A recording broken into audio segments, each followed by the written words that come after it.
Bismillahirrahmanirrahim. Assalamualaikum warahmatullahi wabarakatuh. Alhamdulillahirrabbilalamin. Assalatu wassalamu ala asrafil anbiya wal mursalin wa ala alihi wa sahbihi ajma'in. Qala rabbi shrah li sadri wa yassir li amri wa hlul 'uqdatam min lisani yafqahu qawli. Allahumma shalli ala sayyidina Muhammad wa ala ali sayyidina Muhammad.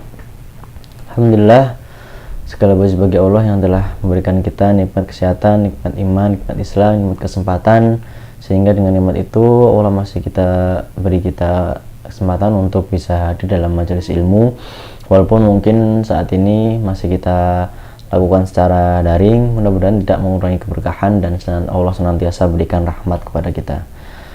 Tak lupa salawat dan salam marilah kita sanjung agungkan kepada baginda kita Nabi Allah Nabi Muhammad SAW, kepada para sahabat, pada keluarganya, pada istri-istrinya.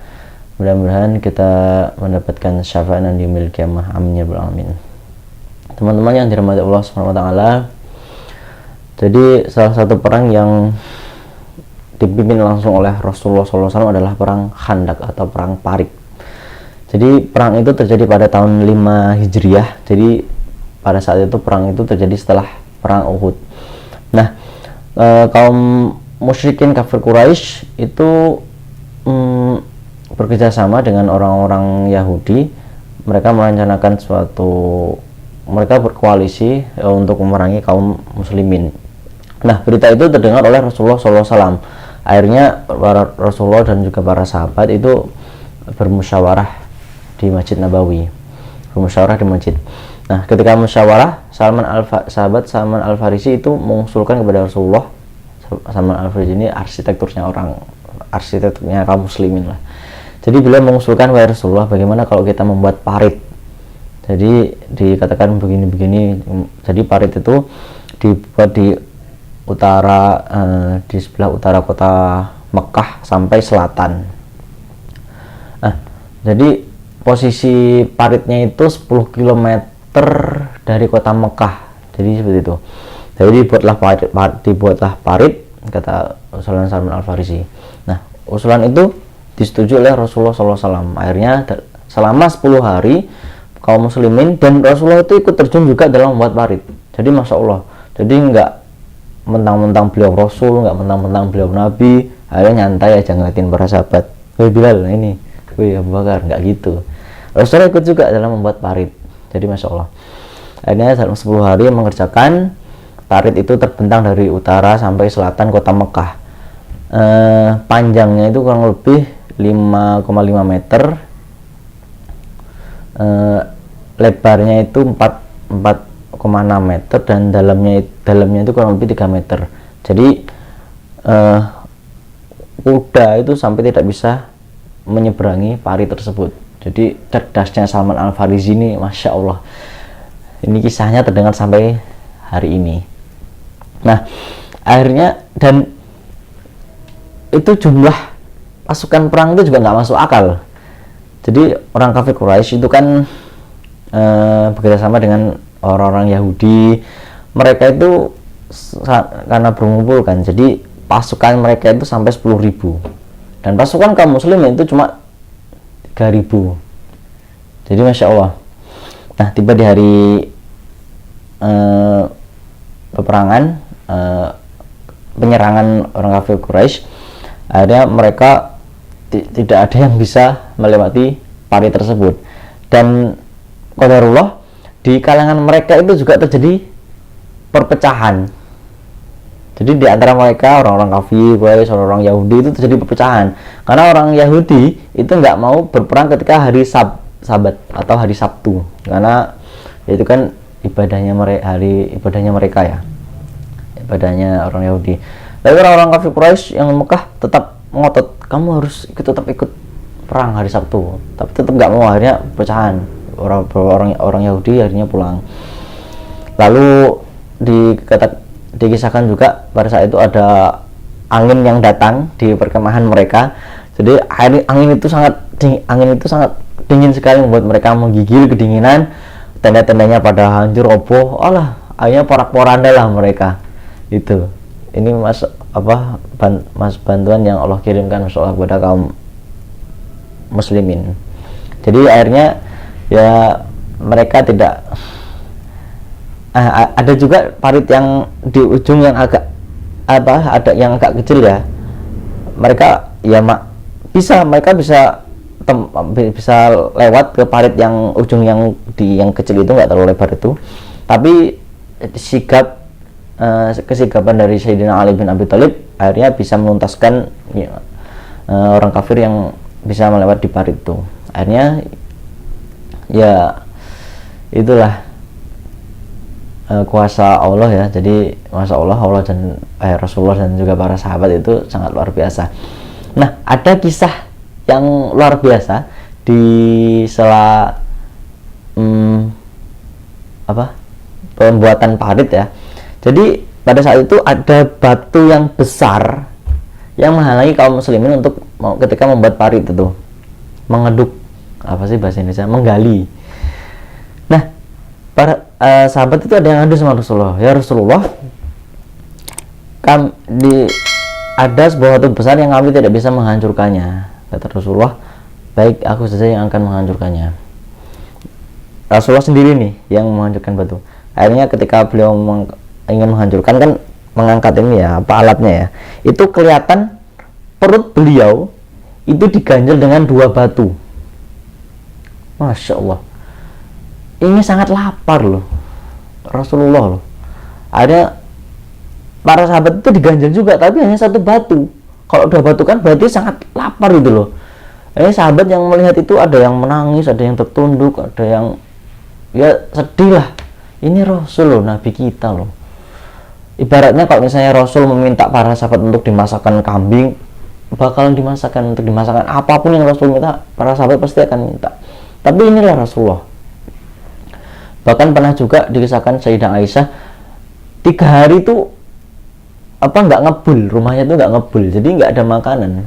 Jadi yang dimakan apa? Kurma sama air minum. Masya Allah, sangat teladan ya. Akhirnya batu itu yang tadi bisa dihancurkan oleh Rasulullah SAW. Jadi masya Allah ya, sangat kuat sekali Rasulullah itu. Jadi walaupun jadi Rasulullah itu juga ya orangnya kuat kan, pegulat juga.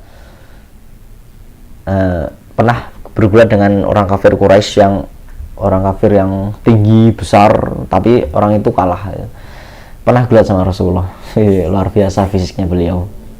Nah, akhirnya setelah itu hancur dan sahabat Ja'far itu setelah melihat kondisi Rasulullah sangat kelaparan, beliau pulang ke rumahnya karena tidak tega ya, berkata kepada istrinya, "Wahai istriku, apa yang kita punya sekarang?"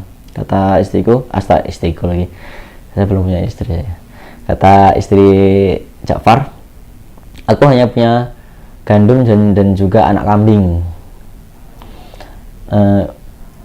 Ya gandum, kambing, anak kambing, ada juga yang mengatakan ada rotinya lah. Jadi ya gandum, ya roti, ya anak kambing. Akhirnya dimasaklah, gandum itu dimasak, lalu anak kambing itu juga dimasak. Akhirnya setelah matang, Ja'far itu menemui Rasulullah, itu ngomongnya agak pelan ya, biar sahabat yang lain nggak dengar. "Wahai Rasulullah, istriku sudah masak di rumah. Mari engkau ikut bersamaku untuk makan dan ajak 1 atau 2 sahabat yang lain." Kata Rasulullah, "Makanan itu untuk berapa orang?" "Ya cukup untuk dirimu, untuk keluarga, untuk aku, istriku, dan juga 1 atau 2 sahabat."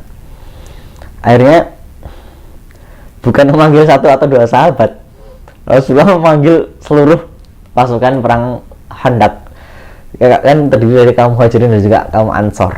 Itu disuruh berdiri semua untuk, ini Ja'far ini punya makanan untuk kita makan bareng-bareng gitu. Akhirnya kata Ja'far, celaka aku. Aku hanya mengajak Rasulullah untuk makan, tapi malah Rasulullah mengajak para seluruh sahabat perang Khandaq untuk makan di rumah beliau. Dan nah, ini saksi bahasan kita, mukjizatnya Rasulullah SAW.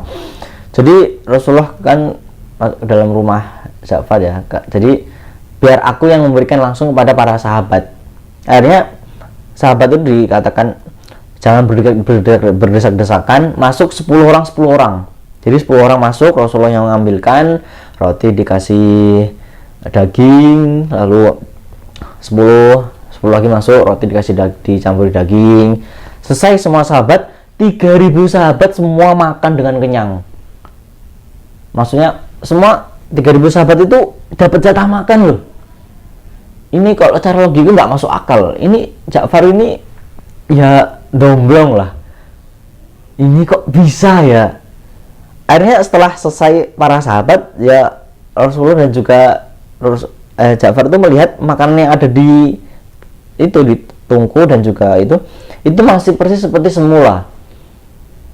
Jadi masya Allah, ini salah satu mukjizat dari Rasulullah SAW yang ya atas izin Allah. Jadi masya Allah, luar biasanya Nabi kita ya. Jadi ya perlu sekali kita membaca sirah-sirah beliau, mendengarkan dari kajian-kajiannya. Jadi sangat luar biasa Rasul kita loh. Kita tuh mungkin nggak kagum sama beliau, kita mungkin cintanya kurang pada beliau karena kita tuh nggak tahu loh. Karena mungkin kita nggak tahu apa yang beliau bisa lakukan, apa mujizatnya apa. Mungkin yang mujizat yang kita tahu mungkin cuma Al-Quran mungkin ya, yang bukan, saya mengatakan cuma bukan meremehkan ya, maksudnya hanya satu mungkin yang kita tahu Al-Quran, atau kita juga pernah tahu beliau pernah membelah bulan. Jadi mungkin cuma sedikit, mujizat Rasulullah itu banyak loh. Jadi salah satunya itu bisa memberikan 3.000 makanan kepada sahabat yang perang Khandaq, itu masya Allah. Jadi begitu ya, mudah-mudahan kita bisa lebih semangat dalam belajar tentang sirah nabawiyah, mendalami kisah-kisah Rasul kita SAW. Karena bagaimana kita bisa mencintai seseorang kalau kita nggak pernah tahu kalau seseorang itu, kita nih misal suka ya dengan seseorang lawan jenis, tapi kita nggak pernah tahu kita orang itu tuh ngapain, apa yang dia punya. Ya cintanya ya hanya sebatas kagum lah mungkin. Ya begitu dengan Nabi Sallallahu Alaihi Wasallam, mungkin kita hanya sebatas kagum sama Nabi itu mungkin, karena kita nggak tahu apa-apa. Kita tuh nggak tahu kalau ibadahnya Rasulullah tuh kalau kayak mulai dari jam 11 sampai jam 3, 4 jam. Rasulullah pernah membaca Al-Baqarah, Ali Imran, An-Nisa dalam satu rakaat. Kita mungkin nggak tahu luar biasanya Rasulullah SAW, makanya kita sangat sedikit cintanya kepada beliau. Jadi begitu. Wallahu a'lam, itu yang bisa saya sampaikan. Mudah-mudahan bermanfaat. Jika ada salah kata, mohon maaf, pada ulama ampun. Subhanakallahumma bihamdika asyhadu an la ilaha illa anta astaghfiruka wa atubu ilaik. Wassalamualaikum warahmatullahi wabarakatuh.